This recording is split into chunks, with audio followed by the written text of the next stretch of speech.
One person who was in that Utah County courtroom in person today was Greg Skordas. He's an attorney working on behalf of the county who's not directly involved in the case, but he is involved in the process of finding Tyler Robinson an attorney. He shares some insight with us on this tonight.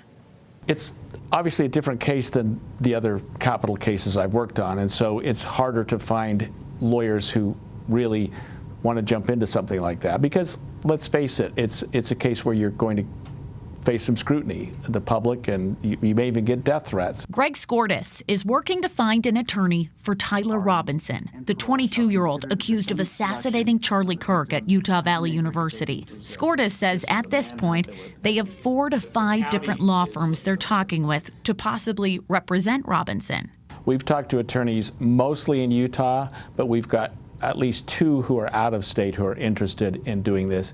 And I don't necessarily have a preference one way or the other, but I think it would be easier if you could do the case if you were here in Utah. Because Robinson is getting a court-appointed attorney, paying for his lawyer comes directly out of Utah County's budget.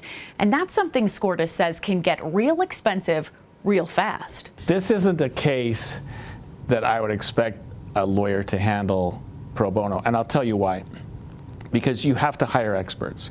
You have to hire an investigator. You have to hire mitigation people. So it's not the kind of case that a lawyer would just say, hey, sign me up, I'd love to do this case, because the outside resources could cost tens of thousands of dollars. But Skordas says he's sure they'll find someone to fairly represent Tyler Robinson in court. I'm very confident they will have an attorney on board. The court ordered that he get court-appointed counsel today. We've been working on it for only 3 or 4 days because he just got arrested Friday night.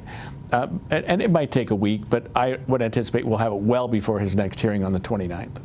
And we will keep an eye on that. Now, we also asked Skordas if he thinks a plea deal could be a possibility in this case, and if Robinson has been cooperating with investigators up to this point.